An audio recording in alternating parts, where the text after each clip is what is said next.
ધોરણ 4 વિષય ગુજરાતી પાઠ 2 તેને તે ઉગશે ભાગ 6। બાળમિત્રો, છઠ્ઠા ભાગમાં આપણે આગળની પ્રવૃત્તિઓની ચર્ચા કરીશું। તો સૌપ્રથમ આપણને અહીં તમારે એક પ્રવૃત્તિ કરવાની આપી છે કે તમારી કોણીને જીભ અડકાવવાનો પ્રયત્ન કરો, એટલે કે આ પ્રવૃત્તિ તમારે કરવાની છે। અને ત્યાર પછી અહીં નીચે કેટલાક પ્રશ્નો આપ્યા છે, એ પ્રશ્નોના જવાબ શું હોઈ શકે એની ચર્ચા કરવાની છે અને એના જવાબ નોટબુકમાં લખવાના છે। તો તમારે આ પ્રવૃત્તિ કરવાની કે તમારી કોણીને જીભ સુધી અડકાવવાની છે, અડકે કે નહીં એ તમારે જોવાનું। હવે આપણે પ્રશ્નો તરફ આગળ વધીએ। તો પહેલો સવાલ છે, જીભ કોણી સુધી કેમ અડતી નથી? હવે તમે તમારા ખભાથી હાથ વાળો અને કોણી સુધી જીભને લઈ જવાનો પ્રયત્ન કરો તો કોણીને જીભ અડકશે નહીં, બરાબર? તો એવું કેમ થાય? તો ખભાથી આપણે હાથ વાળીએ તો હાથ આપણો લાંબો હોય, મોંથી આગળ જતો રહે, બરાબર ને? એટલે જીભ કોણીને અડતી નહીં હોય। પછી બીજો સવાલ આપ્યો છે કે ઝાડ અને પક્ષીઓ વચ્ચે કેવી વાતચીત થતી હશે? હવે ઝાડ અને પક્ષીઓ કેવી વાતો કરતા હશે એ આપણે કલ્પના કરવાની કે ધારો કે ઝાડ એવું પક્ષીઓને કહે કે તમે બધા મારી ડાળીઓ પર બેસો છો, માળો બાંધો છો, તે મને બહુ જ ગમે છે। આખો દિવસ તમે મારી ડાળીઓ પર બેસીને કલરવ કરો છો, તેથી મને એકલું લાગતું નથી, પણ જ્યારે તમે ચણવા જાઓ છો ત્યારે મને એકલું એકલું લાગે છે। ત્યારે પક્ષીઓ શું કહેતા હોય કે તમે પણ અમને ખૂબ જ ગમો છો। કેમ? કારણ કે તમે તો અમારો આશ્રયસ્થાન, એટલે કે અમે તમારી ડાળીઓ પર અમારું ઘર, એટલે કે માળો, પક્ષીઓનો માળો તેમનું ઘર હોય, બરાબર ને? તો તમારી ડાળીઓ પર અમે ઘર બનાવીને રહીએ છીએ કે તમે અમને ઘર બનાવવા દો છો, તો તમારો એના માટે ઘણો ઘણો આભાર। અને તમારા લીધે જ, એટલે કે ઝાડના જે પાંદડાઓ હોય એના કારણે જ અમને ઠંડી, ગરમી અને વરસાદથી રક્ષણ મળે છે। અને તમારી ડાળીઓ પર બેસીને રમવાની અમને મજા આવે છે। ઝાડ પર જે ફૂલો કે ફળ લાગતા હોય તે ખાવાની પણ અમને મજા આવે છે। તો ઝાડ અને પક્ષીઓ કેવી વાતચીત કરતા હશે તે આપણે કલ્પના કરીને લખવાનું છે। ત્યાર પછી આગળ સવાલ છે કે વાદળને શરદી કેમ ન થાય? તો આપણે જે વસ્તુથી ટેવાઈ ગયા હોય તેની આપણને કોઈ અસર થાય નહીં। તો વાદળમાં પણ કાયમ ભેજરૂપે પેલું પાણી રહેલું જ હોય છે, બરાબર ને? એટલે પાણી સાથે એની દોસ્તી થઈ ગઈ છે, એ પાણી સાથે જ રહે છે, એ ટેવાઈ ગયા છે, તેથી તેને શરદી થતી નથી। પછી આગળ સવાલ આપ્યો છે કે સાબુ કેમ ગંદો ન થાય? તો આપણે વિચારીએ કે તમે રમવા જાઓ, તમારા હાથ પગ માટીવાળા ગંદા થઈ જાય અને તમે ધોવા માટે સાબુને પકડો તો સાબુ પર પણ તમારા જે ધૂળવાળા હાથ હોય તો સાબુ પણ શરૂઆતમાં તો ગંદો થઈ જાય, પણ તમે પાણી વડે એને ધોવાનો પ્રયત્ન કરો તો તમારા હાથ અને સાબુ બંને ચોખ્ખું થઈ જાય। તો સાબુ પાણીમાં ભીંજાય ત્યારે એ લીસું થઈ જાય, એટલે એના પર જે મેલ લાગ્યો હોય, બરાબર, એ ધોવાઈ જાય, તેથી સાબુ ગંદો થતો નથી। હવે આગળ આપ્યું છે કે તમને આવા કોઈ પ્રશ્ન થાય છે કે અહીં જેવા આપ્યા છે કે જીભ કોણી સુધી કેમ અડતી નથી? ઝાડ અને પક્ષીઓ વચ્ચે કેવી વાતચીત થતી હશે? વાદળાને શરદી કેમ ન થાય? સાબુ કેમ ગંદો ન થાય? બરાબર? આપણી આજુબાજુમાં જ આવી બધી પ્રવૃત્તિઓ હોય, તમે રોજબરોજમાં એવી કોઈ કામ કરતા હોય તો એને લગતા કોઈ પ્રશ્નો તમને થાય તો એવા કોઈ પણ 3 પ્રશ્નો તમારે વિચારીને તમારી નોટબુકમાં લખવાના છે. પછી આગળ પ્રવૃત્તિ આપે છે કે ગાવાની મજા પડે એ રીતે પંક્તિઓ ગૂંથવીને ગાવો. અહીં આપ્યું છે કે કૂકડો વહેલો વહેલો જાગે, ચિંટુ ઝટપટ જાગી જાય, જગતને જગાડવા એ તો બાંગે, કૂકડો ગીત મજાનો ગાય. તો પહેલી પંક્તિ કઈ આવશે? તો કૂકડો વહેલો વહેલો જાગે, એ 1 નંબર પર આવશે. ત્યાર પછી બીજું શું આવશે કે જગતને જગાડવા એ તો બાંગે, એટલે કે જાગે અને બાંગે પ્રાસ આપણે બેસાડવાનો છે. એટલે કૂકડો વહેલો વહેલો જાગે, જગતને જગાડવા એ તો બાંગે. પછી ત્રીજા નંબર પર શું આવશે કે ચિંટુ ઝટપટ જાગી જાય, કૂકડો ગીત મજાનો ગાય. તો અહીં મેં નંબર આપ્યા છે તે પ્રમાણે તમારે બાજુમાં પેન્સિલની મદદથી આ ગીતની જે પંક્તિઓ આપી છે તે લખવાની છે, બરાબર? કે કૂકડો વહેલો વહેલો જાગે, જગતને જગાડવા એ તો બાંગે, ચિંટુ ઝટપટ જાગી જાય, કૂકડો ગીત મજાનું ગાય. એ પ્રમાણે 4 પંક્તિ તમારે લખવાની છે. હવે આગળની પ્રવૃત્તિ આપે છે. અહીં 2 ફકરા એટલે કે પેરેગ્રાફ આપ્યા છે. બંને ફકરાના લખાણમાં શું તફાવત છે, એટલે કે શું અલગ છે, તફાવત એટલે કે શું અલગ અલગ છે તે આપણે જોવાનું છે અને લખવાનું છે. તો પહેલાં તો આપણે ફકરો વાંચીએ. તો અનિરુદ્ધને જીવજંતુ ખૂબ જ ગમે છે. અનિરુદ્ધના દોસ્ત ભદ્રેશને જીવજંતુનો ડર લાગે છે. ભદ્રેશ કહે, ભદ્રેશને જીવજંતુ કરડી જાય તો? અનિરુદ્ધ કહે, જીવજંતુ તો કેટલા નાના નાના હોય. જીવજંતુઓને ભદ્રેશ અનિરુદ્ધની ડબ્બીમાં મૂકીને જો, ભદ્રેશને જીવજંતુ બધા ગમી જશે. હવે આપણે બીજો પેરેગ્રાફ જે આપ્યો છે, ફકરો આપ્યો છે, તેનું વાંચન કરીએ. તો અનિરુદ્ધને જીવજંતુ ખૂબ જ ગમે છે. તેના દોસ્ત ભદ્રેશને તેમનો ડર લાગે છે. તે કહે, મને તે કરડી જાય તો? અનિરુદ્ધ કહે, તે તો કેટલા નાના નાના હોય. એમને તું મારી ડબ્બીમાં મૂકીને તો જો, તને તે બધા ગમી જશે. હવે આ બંનેના લખાણમાં શું તફાવત છે? તો અહીં જુઓ, બધા અનિરુદ્ધ નામ વારે ઘડીએ આવે છે, ભદ્રેશ નામ પણ આવે છે, બરાબર ને? તો પહેલા ફકરામાં આપણને વાંચતી વખતે થોડું અજુગતું લાગે, જ્યારે બીજો ફકરો આપણને બરાબર લખાયો હોય એવું લાગે છે, બરાબર ને? હવે અહીં પ્રશ્ન આપ્યા છે કે તમને અ સારો લાગ્યો કે બ, શા માટે? તો આપણને કયો ગમે? તો મને તો બ ગમે. કેમ? કારણ કે તેમાં દરેક વાક્ય રચના વ્યવસ્થિત ગોઠવાયેલી છે. પહેલો પેરેગ્રાફ વાંચીએ તો થોડું આપણને લાંબુ લાંબુ લાગે, બરાબર? તેની જગ્યા પર બીજા પેરેગ્રાફમાં વાક્યોને ટૂંકાવીને લખેલા છે અને એકનું એક નામ વારંવાર આવતું નથી. નામની જગ્યા પર તેના, તેમનો, તે, એમને એવા બધા શબ્દ પ્રયોગ કર્યા છે. એટલે બ ગમે છે. હવે બીજો સવાલ છે કે પહેલા ફકરામાં અનિરુદ્ધ નામ કેટલી વાર આવે છે? તો તમારે ગણવાનું કે અહીં અનિરુદ્ધ આપ્યો છે, અહીં અનિરુદ્ધ આપ્યો છે, અહીં અનિરુદ્ધ આપ્યો છે ને અહીં અનિરુદ્ધ. કેટલી વાર થયું? તો કે 4 વાર. તો પહેલા ફકરામાં અનિરુદ્ધ નામ 4 વખત આવે છે. પછી બીજા ફકરામાં આપેલા નામને બદલે કયા શબ્દો વપરાયા છે? તો બીજા ફકરામાં તમે જુઓ તો અહીં અનિરુદ્ધની જગ્યા પર આપ્યું છે તેના, બરાબર ને?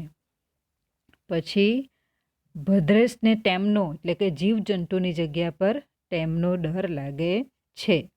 પછી તે એટલે કે ભદ્રેશ કહે, એમ છે ને? તો તેની જગ્યા પર શું લખ્યું? તે. મને તે કરડી જશે, તો તે એટલે જીવજંતુ, બરાબર? મને તે કરડી જશે.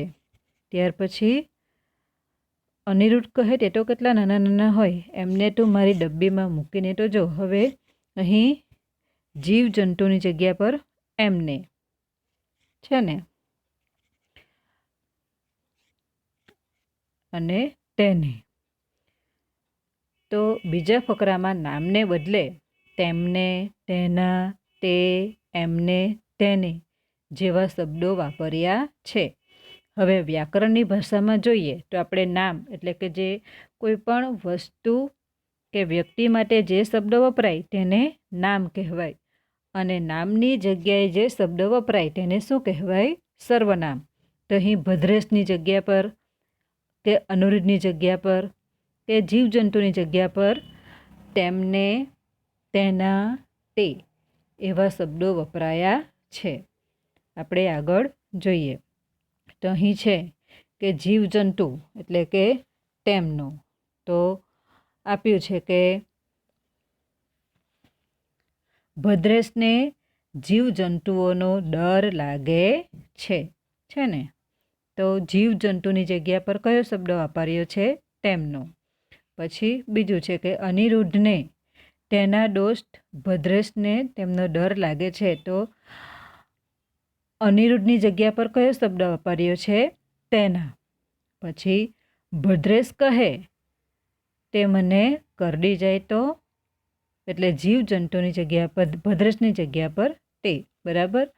તો આ પેરેગ્રાફ તમે વાંચો અને ધ્યાનથી જુઓ તો અનિરુદ્ધ, ભદ્રેશ અને જીવજંતુ. તો જીવજંતુ માટે તેમનો, અનિરુદ્ધ માટે તેના, ભદ્રેશ માટે તે જેવા સર્વનામો વપરાયા છે. તો પેરેગ્રાફમાંથી આ વાક્યો શોધીને તમારે લખવાના છે. જેમ કે જુઓ અહીં આપ્યું છે કે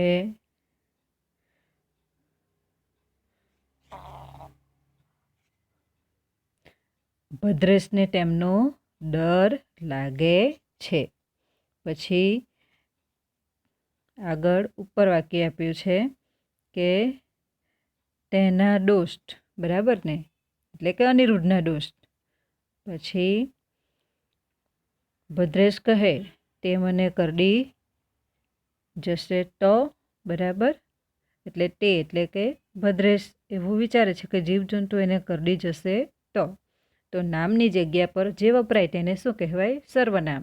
અને સર્વનામ વાપરવાથી વાક્ય રચના સરસ સુંદર બને છે અને ટૂંકાણમાં લખી શકાય છે. લાંબુ લાંબુ લખવું પડતું નથી. હવે આગળની પ્રવૃત્તિ આપી છે કે ઇનામ અને સર્વનામ બે મિત્રો છે, તેમની વાતચીત જોડીમાં બેસી વાંચો. જોડીમાં એટલે કે તમારે બે મિત્રો સાથે ભેગા મળીને વાંચવાનું છે. તે પછી એક જોડીદાર એટલે કે તમારો મિત્ર સર્વનામ બને અને બીજો ઇનામ બને. બરાબર. એક મિત્ર એટલે કે ધારો કે તમે સર્વનામ બનો તો તમારો મિત્ર શું બને? ઇનામ.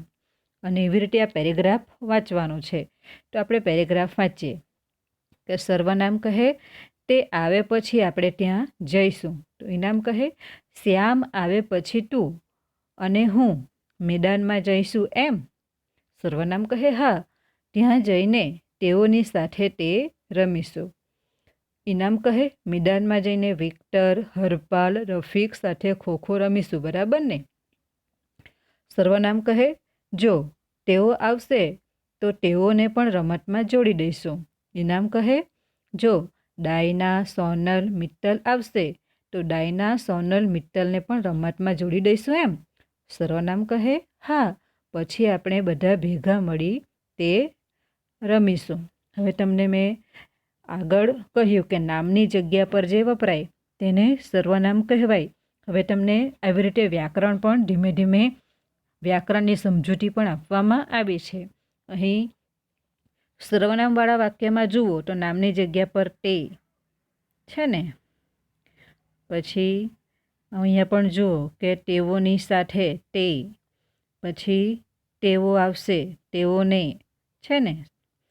તો અહીંયા આપણે તો સર્વનામ એટલે કે નામની જગ્યા પર જે શબ્દ વપરાય તેને શું કહેવાય? તો સર્વનામ. હવે આ તો ફક્ત વાંચવાનું છે એટલે વાંચવાની પ્રેક્ટિસ કરવાની અને શું યાદ રાખવાનું કે નામની જગ્યા પર જે શબ્દ વપરાય એને સર્વનામ કહેવાય. હવે આગળ આપ્યું છે કે ગાઢા કરેલા શબ્દની જગ્યાએ તમને ગમતું નામ લખો. ઘાટા કરેલો એટલે કે પેરેગ્રાફમાં જે જાડા અક્ષરે લખ્યું છે તેની જગ્યા પર તમને ગમતું નામ લખવાનું છે.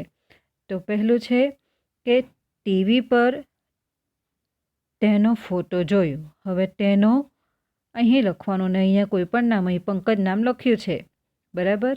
એ ઉદાહરણ સ્વરૂપે આપ્યું છે, આપણે એને સમજવાનું છે, બરાબર. હવે આપણે આગળ જોઈએ. આજે મેં તેમાં મસાલો નાખી ખાધું. હવે ઘાટો અક્ષર કયો છે? તો તેમાં. એટલે આપણે અહીંયા શું લખીશું? તેમાં. પછી તેમાં એટલે અહીં ખાવાની વસ્તુ છે, તો તમને જે ખાવાની વસ્તુ ભાવતી હોય, જેમ કે મલાઈમાં મસાલો નાખી ખાધું, બરાબર. તો અહીંયા શું લખવું કે આજે મેં મલાઈમાં મસાલો નાખી ખાધું. પછી ગઈકાલે ઉર્વેલ તેના ભાઈ સાથે ફરવા ગયો. તો ઘાટા અક્ષરે શું આપ્યું છે? ગઈકાલ. તો અહીંયા આપણે શું લખીશું? ગઈકાલ. ઉર્વેલ તેના ભાઈ સાથે ફરવા ગયો. તો અહીંયા તમારે કોઈ પણ નામ લખવાનું, કે શ્યામ અથવા આવતીકાલે ઉર્વેલ તેના ભાઈ સાથે રમવા માટે ગયો. એટલે કોઈ પણ તમે લખી શકો. પછી આ દફતર તેનું છે. તો અહીંયા શું લખવાનું? તેનું. તેનુંની જગ્યા પર કોઈ પણ તમારા મિત્રનું તમે નામ લખી શકો. પછી પગે વાગ્યું હોવાથી તેનાથી નહીં દોડાય. તો અહીંયા તેનાથી. અને અહીંયા કોઈ પણ વ્યક્તિનું નામ લખવાનું. તો આ રીતે તમારે કોષ્ટક પૂરું કરવાનું છે. તમારા પાઠ્યપુસ્તકમાં ઘાટા અક્ષર તમને દેખાતા જ હશે. તે તમારે કોઈ પણ માટેનો શબ્દ, એટલે કે અહીંયા જે તેનો, તેનું, એ, તેનાથી, એ બધા શું છે? સર્વનામ છે.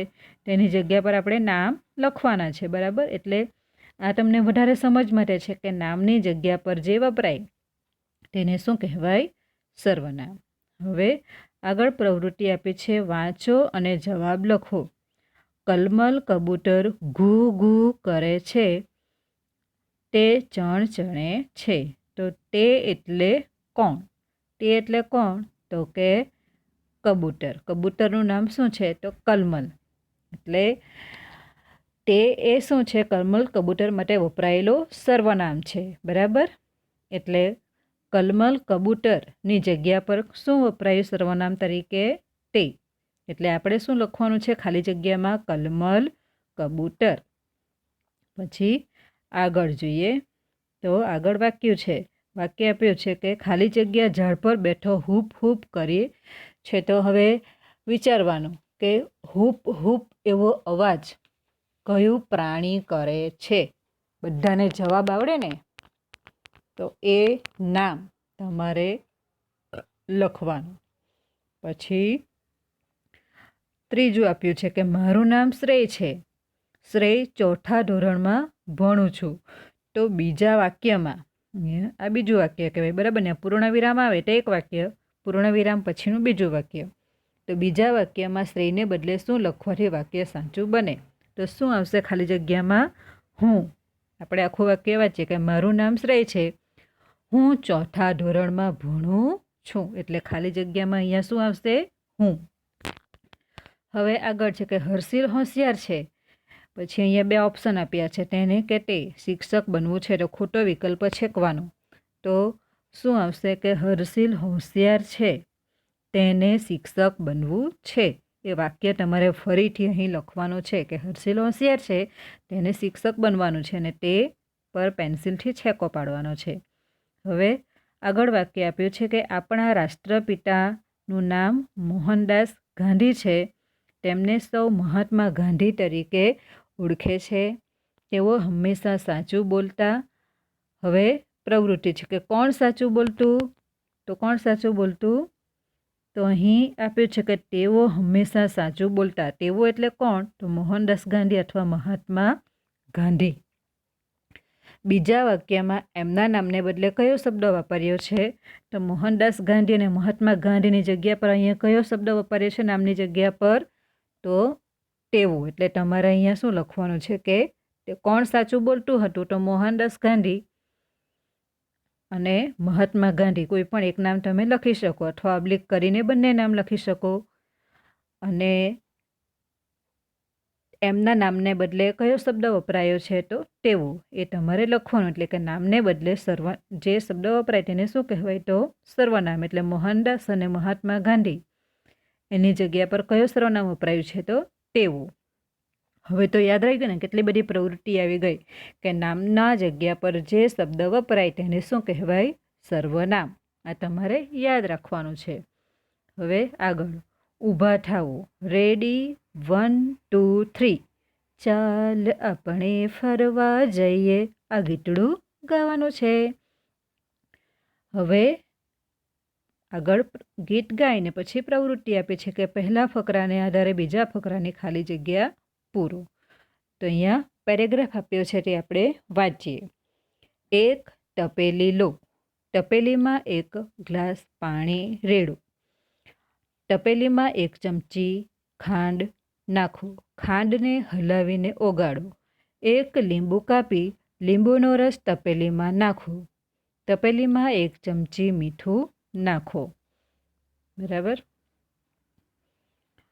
હવે એના જ આધારે બીજો પેરેગ્રાફ આપ્યો છે કે એક તપેલી લો. તો આપણે શું લખવાનું? નામની જગ્યા પર અહીંયા તપેલી છે તો તપેલીની જગ્યા પર શું લખશું? તેમાં. એક તપેલી લો, તેમાં 1 ગ્લાસ પાણી રેડો. પછી અહીંયા પાછું તપેલું આપ્યું છે તો આપણે શું લખીશું? તેમાં 1 ચમચી ખાંડ નાખી ઓગાળો. 1 લીંબુ કાપી લીંબુનો રસ તેમાં નાખો અને અથવા તો તેમાં 1 ચમચી મીઠું નાખો. બરાબર. તો અહીંયા જે તપેલી એવું આપ્યું છે તો તપેલી જે નામ છે, વસ્તુનું નામ છે, બરાબર ને, એની જગ્યા પર આપણે સર્વનામ શું લખ્યું? તેમાં. અને એ શબ્દ વાપરવાથી આપણને બીજો પેરેગ્રાફ વાંચવાનું ગમે ને.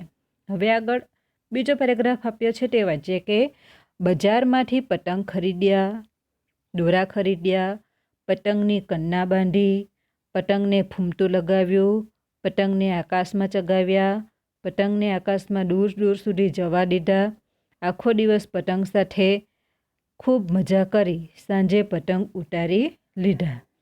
હવે આપણે ખાલી જગ્યામાં લખવાનું છે. અહીંયા જુઓ પતંગ પતંગ પતંગ શબ્દ વારે ઘડી આવે છે તો પતંગની જગ્યા પર આપણે જે શબ્દ વાપરવાનો કે બજારમાંથી પતંગ ખરીદ્યા, દોરા ખરીદ્યા, તેને કન્ના બાંધી, તેને ફૂમતું લગાવ્યું, તેને આકાશમાં ચગાવ્યા, તેને આકાશમાં દૂર દૂર સુધી જવા દીધા, આખો દિવસ તેની સાથે ખૂબ મજા કરી, સાંજે તેને ઉતારી લીધા.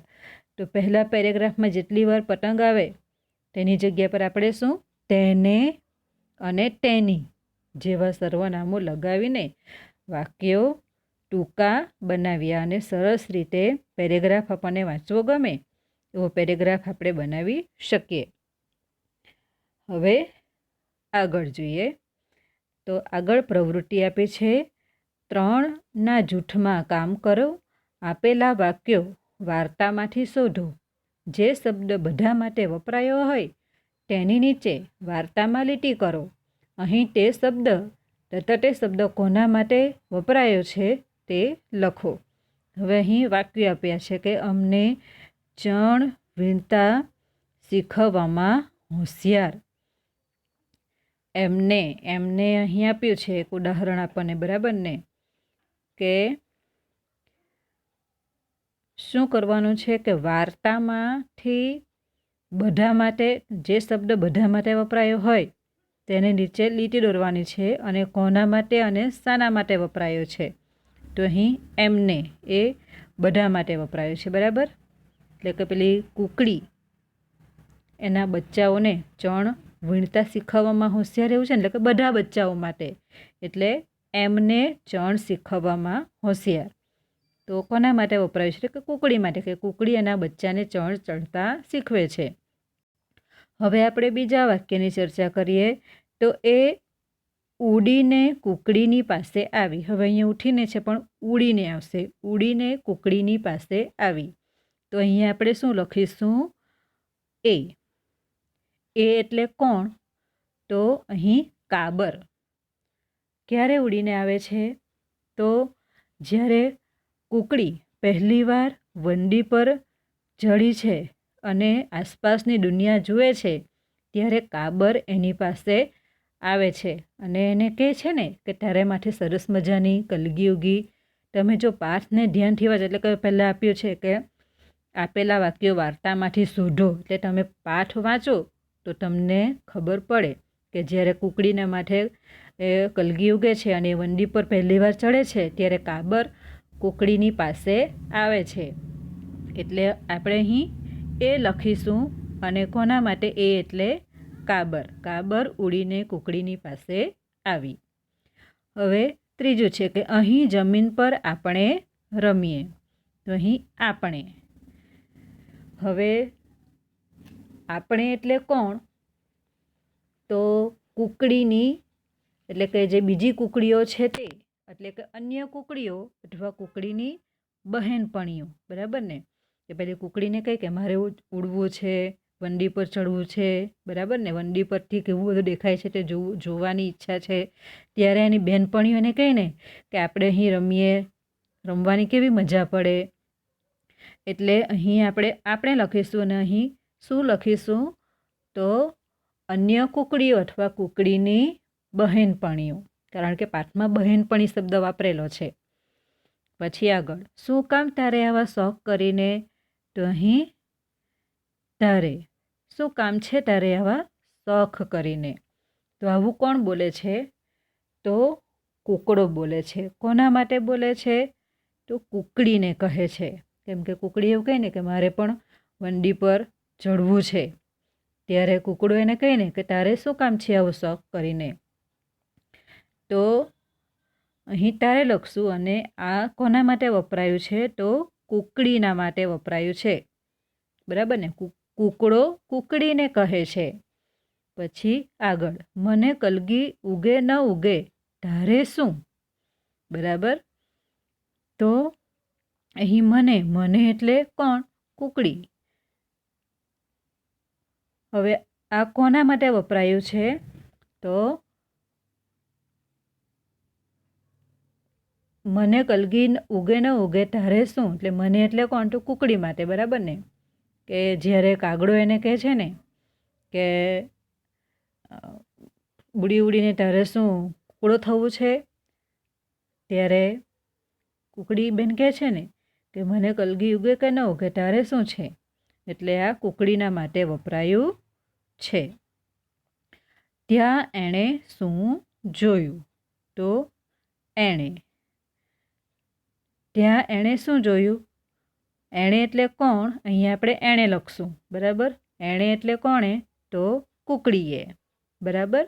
જો તમે પાઠને ધ્યાનથી વાંચશો તો ખૂબ જ સરળ છે કે કોના માટે વપરાયું છે, કે કોણ બોલે છે અને કોના માટે બોલે છે.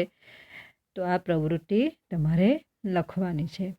પછી આગળ, જૂથમાં કામ કરો, રમત પાસિંગ ધ પાર્સલ. એટલે કંઈ એક રમત આપી છે, એ તમારે રમત રમવાની છે. કે વર્ગમાં વિદ્યાર્થીઓને સંખ્યા મુજબ જૂથ બનાવીને વર્તુળાકાર બેસવાનું છે. એક વિદ્યાર્થી ઢોલ કે અન્ય કોઈ સાધનની મદદથી સંગીત વગાડશે. આ દરમિયાન બધા વિદ્યાર્થીઓ એક બોલ અથવા ડસ્ટર કે કોઈ પણ વસ્તુ એકબીજાને પાસ કરશે. સંગીત વગાડનાર વિદ્યાર્થી સંગીત વગાડવાનું બંધ કરી દેશે. આ વખતે બોલ કે ડસ્ટર જેના હાથમાં હોય, એટલે કે સંગીત વાગતું બંધ થઈ જાય ત્યારે બોલ કે ડસ્ટર કે જે વસ્તુ પાસ કરતા હોય જેના હાથમાં હોય તે વિદ્યાર્થી બોલ કે ડસ્ટર આપનાર મિત્ર સાથે ઊભા થશે. તે પોતાના પરિવાર વિશે 5 વાક્ય બોલશે. તેનો મિત્ર તે વાક્ય ફરીથી બોલશે. અહીં ઉદાહરણ આપ્યું છે કે દાખલા તરીકે નવીન નામના છોકરો, બરાબર, એના હાથમાં બોલ છે. તે ઊભો થશે કે મારી મમ્મીનું નામ સવિતાબહેન છે, મારા પપ્પાનું નામ, પછી એના પપ્પાનું નામ બોલશે નિમિષા. પછી એટલે કે નિમિષાના હાથમાં, નિમિષાએ નવીનને ડસ્ટર કે બોલ પાસ કર્યો હશે એટલે બંને વિદ્યાર્થીઓ ઊભા થવાનું છે. પછી નિમિષા નવીન જે પોતાનો પરિચય આપે છે તે બોલશે કે આ નવીન છે, તેની મમ્મીનું નામ સવિતાબહેન છે, તેના પપ્પાનું નામ. આવી રીતે નવીને પોતાનો જે પરિચય આપ્યો એ જ પરિચય નિમિષા પણ આપશે. પરિચય દરમિયાન પરિવારના જે સભ્યોનો પરિચય આપવામાં આવે તે વ્યક્તિના નામને બદલે તે, તેને, તેમને વગેરે જેવા શબ્દો આવે ત્યારે બધા વિદ્યાર્થીઓ તાળી પાડશે. હવે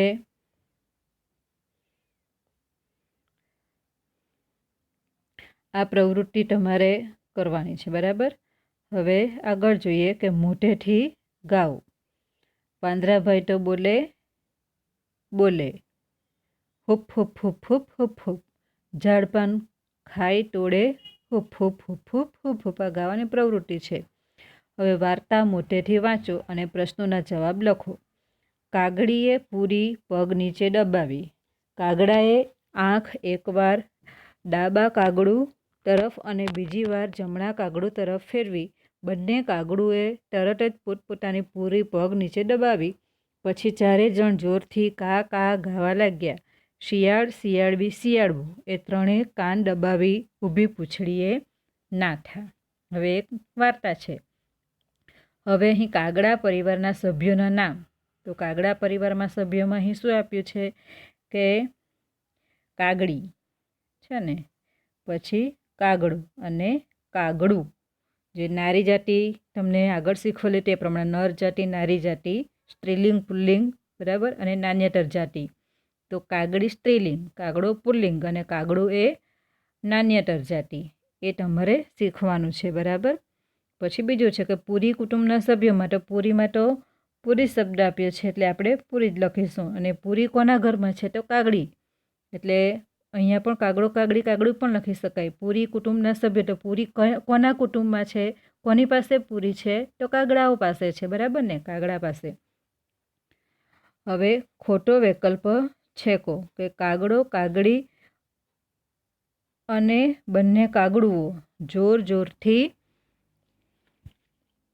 ગાવા લાગ્યું લાગ્યો લાગ્યા. તો બંધ બેસતો શબ્દ કયો આવશે કે કાગડો કાગડી કાગડું જોર જોરથી ગાવા લાગ્યા. હવે ખોટા કયા છે તો લાગ્યું અને લાગ્યો. આ સાચું છે એટલે એને છેકવાનું નથી. તો આ પ્રવૃત્તિ તમારે કરવાની છે. પછી અહીં જોક્સ આપ્યો છે કે શિક્ષક કહે કયું પક્ષી ઝડપથી દોડે? તો વિદ્યાર્થી કહે જેને ઉતાવળ હોય એ. હવે અહીં લગભગ સરખા એટલે કે જે સમાનાર્થી શબ્દો અથવા શબ્દ સમૂહમાં પૂછી શકાય તેવા શબ્દો અહીં આપ્યા છે. એ તમારે નોટબુકમાં લખવાના છે કે ચણ એટલે પંખીઓને ખાવા માટે નખાતું અનાજ. બિચારું એટલે દુઃખી. લી એટલે અલી, બેનપણી માટે વપરાય ને, અલી એમ. ભટકાવું એટલે અથડાવવું. રાજી નારેળ થવું એ રૂઢિપ્રયોગ છે, બરાબર. ખૂબ ખુશ થવું. નિહાળવું એટલે કે ધારી ધારીને જોવું. પોરસાવું એટલે કે આનંદથી ઉભરાવવું. જુસ્સો જળવો, બે અર્થ થાય. ખીજ ચીડ અથવા ગુસ્સો. દી એટલે દિવસ. પાટી એટલે સ્લેટ. અને રઢ એટલે જીદ અથવા હદ. હવે આ શબ્દો પોટલીમાં શું કરવાનું છે તમને ખબર છે ને, કે તમે કોઈ પણ નવો શબ્દ, પહેલો પાઠ પૂરો થયો તો પહેલા પાઠમાં તમે લખ્યા જ હશે. ત્યાર પછી કોઈ નવો શબ્દ તમે સાંભળ્યો હોય એ શબ્દ તમારે અહીં લખવાના છે. આ પાઠની અંદર પણ એવા ઘણા બધા શબ્દો હોય કે જે તમે પહેલી વાર સાંભળ્યા હોય, એ પણ તમે લખી શકો. પછી અહીં આપ્યું છે તને સાંભળે રે. તો આ તમારે વાંચવાનું. સાંભળે એટલે યાદ કરવું કે આખો પાઠ ચાલી ગયો છે, બરાબર. એમાં અનેક પ્રકારની પ્રવૃત્તિઓ પણ આપણે કરી. તો પાઠ વાંચતા વાંચતા કે પ્રવૃત્તિ કરતાં કરતાં તમને શું યાદ આવ્યું, કોઈ કાવ્ય પંક્તિ ગાવાની મજા આવી, બરાબર, એ તમે આખું વાંચશો એટલે તમને ખબર પડી જશે. તો આ તમારે યાદ કરવાનું છે કે આખો પાઠ ચાલી ગયો, કવિતા ચાલી ગઈ, બધી પ્રવૃત્તિઓ કરી તો તમને કેવા અનુભવો થયા એ તમારે યાદ કરવાનું છે.